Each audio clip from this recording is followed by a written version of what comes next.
నమస్తే, welcome to 99 TV. బరాబర్ భరద్వాజ వచ్చేశారు.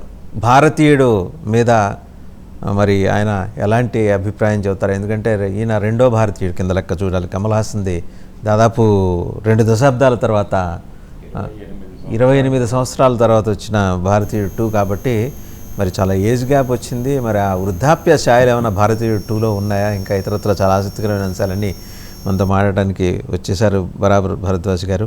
నమస్తే భరద్వాజ్ గారు. 28 ఏళ్ళు మరి ఆల్రెడీ అందులో కూడా డ్యూయల్ రోలే భారతీయుడు. అవును, అందులో డ్యూయల్ రోల్ అండి. ఇందులో డ్యూయల్ రోల్ కాదు అంటే 2 విభిన్నమైన పాత్రలే ఉన్నా. లేదండి, ఇందులో ఒకటే క్యారెక్టర్ భారతీయుడిగానే కనిపిస్తాడు ఆయన. అంటే ఆ సేనాపతి క్యారెక్టర్. సేనాపతి క్యారెక్టరు దానిలో కొడుకుని చంపేసి విదేశాలకు వెళ్ళిపోతాడు. వెళ్ళిపోయిన తర్వాత అక్కడి నుంచి ఇక్కడ ఉన్నటువంటి తనని వెంబడించినటువంటి సిబిఐ ఆఫీసర్తో మాట్లాడతాడు. మాట్లాడి అక్కడ ఎండ్ చేస్తాడు సినిమాని. అంటే భారతీయుడు బతికే ఉన్నాడు, అవసరమైనప్పుడు వస్తాను అని ఒక మాట చెప్పిస్తాడు. దాన్ని లీడ్ తీసుకుని ఇప్పుడు ఈ భారతీయుడు 2 అనే దానికి అంకురార్పణ చేశాడు శంకర్ గారు. అయితే దీనిలో కూడా ఆయన సేమ్ దాదాపుగా అందులో ఏ టాపిక్ మీద అయితే నడిచిందో సినిమా, అదే లంచగొండితనము అనే దాన్ని తీసుకున్నాడు టాపిక్గా. తీసుకుని భారతదేశంలో మళ్ళీ లంచగొండితనం పెచ్చరిల్లిపోయి మనిషి జీవితాలతో ఆడుకుంటున్నటువంటి సందర్భము ఉంది కాబట్టి మళ్ళీ ఒకసారి భారతీయుడు వస్తే బాగుంటుంది అని సోషల్ మీడియా వేదికగా కొంతమంది కుర్రాళ్ళు కోరుకుంటారు. రైట్. అంటే ఇప్పుడు మనం ఈ మధ్యకాలంలో సోషల్ మీడియా ఉద్యమాలు చాలా చూసాం. చాలా దేశాలు సోషల్ మీడియాలో నినాదాలతో ప్రభుత్వాలు పడిపోయినటువంటి సందర్భాలు కూడా మనం చూసాం. సోషల్ మీడియా చైతన్యం ఈ సినిమాకి ఒక వెన్నెముకగా తీసుకున్నాడు ఈయన శంకర్ గారు. తీసుకుని అవినీతి మీద వాళ్ళల్లో వచ్చినటువంటి ఆగ్రహం, అంటే ప్రతి ఇంట్లోనూ అవినీతి ఉంది, ఈ అవినీతి మీద మీరు దృష్టి పెట్టండి, మీ ఇంట్లో జరుగుతున్న అవినీతి మీద మీరు దృష్టి పెట్టండి అనేటువంటి ఒక కాన్సెప్ట్ తీసుకున్నాడు ఆయన. తీసుకొని ప్రతి ఇంట్లోనూ తండ్రులో తల్లులో ఎవరో అవినీతికి పాల్పడుతుంటే పిల్లలే దాన్ని బయట పెడుతూ ఉంటారు. ఈ బయట పెడుతున్నటువంటి పిల్లలతో ఆ పేరెంట్స్ పడేటువంటి ఘర్షణ కూడా ఉంది ఈ సినిమాలో. ఈ నేపథ్యంలో కథ నడుస్తూ ఉండగా వ్యవస్థీకృతమైనటువంటి అవినీతి గురించి కానీ, లేకపోతే రాజకీయ అవినీతి గురించి కానీ, రాజకీయంగా జరుగుతున్నటువంటి స్కాముల గురించి కానీ, లేకపోతే నల్ల కుబేరుల గురించి కానీ ఏ విధమైనటువంటి చర్చ ఉండదు దీనిలో.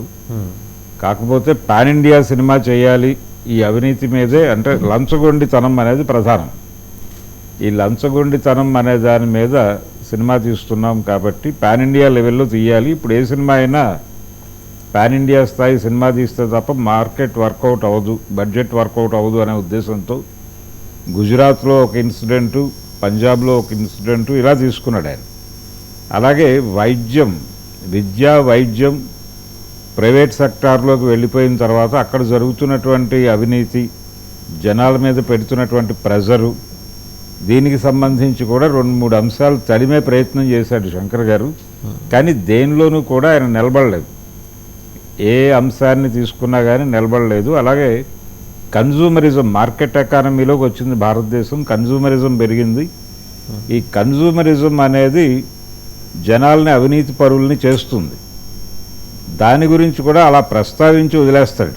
అంటే ఒక లంచగొండి తండ్రిని కొడుకు పట్టిస్తాడు, నీకు సింగపూర్ నుంచి వీడియో గేమ్స్ తెప్పించడానికి నేను ఎంత డబ్బులు ఖర్చు పెట్టాను, ఆ డబ్బులు ఎక్కడి నుంచి వచ్చాయో నీకు తెలుసా? అలాగే నీకు లైసెన్స్ కూడా రాని ఏజ్లో నేను నీకు ఒక అద్భుతమైనటువంటి హై ఎండ్ మోటార్ బైక్ కొనిపెట్టాను, ఆ డబ్బులు ఎక్కడి నుంచి వచ్చాయో తెలుసా నీకని అడుగుతాడు ఆ తండ్రి. నిజానికి అది మంచి చర్చ, దాని మీద కొంచెం నడిపుంటే బాగుండేది. నువ్వు అలా అవినీతి సొమ్ముతో నాకు అవన్నీ ఇచ్చావని తెలిస్తే నేను తీసుకునేవాడిని కాదు అని ఒక చప్పటి డైలాగుతో ముగిస్తాడు ఆ డిస్కషన్. ఇలా ఆ కథలో బిగువు తగ్గింది అంటే రకరకాల కారణాలండి. అతనికి సమాజము, అవినీతి వెనకాల ఉన్నటువంటి కోణాలు అర్థం కాక, వ్యవస్థీకృతమైనటువంటి అవినీతి మీద దృష్టి పెట్టకపోవడం, ఇది చూస్తే మనకి యూపీఏ చివరి రోజుల్లో యూపీఏ గవర్నమెంట్ మన్మోహన్ సింగ్ గారు ప్రధానిగా ఉన్న టైంలో అన్నా హజారే నిరాహార దీక్ష చేశాడు అవినీతి రహిత భారత్ని కోరుకుంటూ. ఆ సందర్భంగా నల్ల కుబేరుల జాబితా అని ఒకటి వచ్చింది. స్విస్ బ్యాంకుల్లో డబ్బులు దాచుకున్న వాళ్ళ జాబితాలు బయటకు వచ్చాయి. అలాగే విజయ్ మాల్యా లాంటి వాళ్ళందరినీ మేము ఇక్కడికి రప్పించాలి అనే డిమాండు. ఇలా రకరకాల అంశాల మీద కేజ్రీవాల్ వీళ్ళందరూ ఆ టైంలో ఆమ్ ఆద్మీ పార్టీ ఆవిర్భవించింది కూడా అక్కడి నుంచే, ఆ ఉద్యమం నుంచే.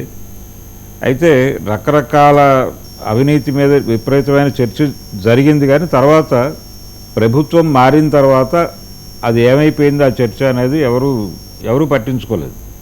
అలాగే నల్ల కుబేరులు వెనక్కి రాలేదు, అంటే విదేశాలకు పారిపోయిన వాళ్ళు ఎవరూ వెనక్కి రాలేదు. ఆ డబ్బులు స్విస్ బ్యాంక్ డబ్బులన్నీ వెనక్కి వచ్చేస్తే భారతదేశం చాలా అద్భుతంగా ముందడుగు వేస్తుంది అన్నారు. అది జరగలేదు. ఇలా ఊరికినే ఆ ఉద్యమం టైంలో ఒక హడావిడి చేశారు. అలా అనిపించింది నాకు ఈ సినిమా చూస్తుంటే.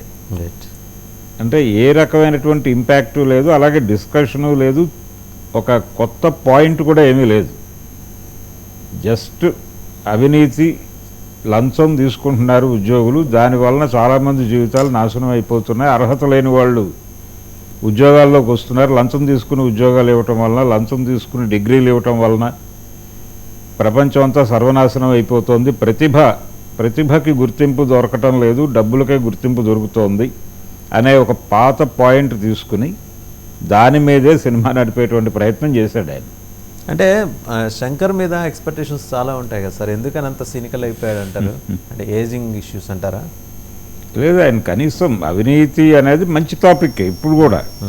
పొలిటికల్ ప్రజెంటేషన్ పార్ట్కి వచ్చేప్పటికి అతను విలక్షణమైన శైలి ఉంది కదా, అదేమైందని. అంటే శంకర్ది మొదటి నుంచి ఒక ధోరణి అండి, ఒక సామాజిక సమస్య ఒకటి తీసుకొని దాన్ని అద్భుత రసంలో చెప్పే ప్రయత్నం చేస్తాడు ఆయన. అది కొన్ని సందర్భాల్లో వర్కౌట్ అవుతుంది. అయితే మీరు కొత్తగా ఏదైనా చెప్పాలి కదా జనాలకి, చెప్పినప్పుడు వర్కౌట్ అవుతుంది, చెప్పాలి కదా. ఆ కొత్త పాయింట్ లేనప్పుడు, ఇప్పుడు భారతీయుడు ఎందుకు సక్సెస్ అయింది ఆ రోజున అంటే దానిలో ఏకసూత్రత ఉంది. ఒక తండ్రి స్వతంత్ర సమర యోధుడు, ఆయన అవినీతి రహిత భారతదేశాన్ని కోరుకుంటాడు. కొడుకేమో ప్రజెంట్ సొసైటీ ఇలా ఉంది కాబట్టి ఇలాగే ఉండాలి అని బతికేస్తున్నటువంటి కొడుకు. వాళ్ళిద్దరి మధ్య ఒక వైరుధ్యం. ఆ వైరుధ్యాన్ని ఎలా పరిష్కరించాడు ఆ తండ్రి అనేది కథ. దానిలో ఏకసూత్రత ఉంది.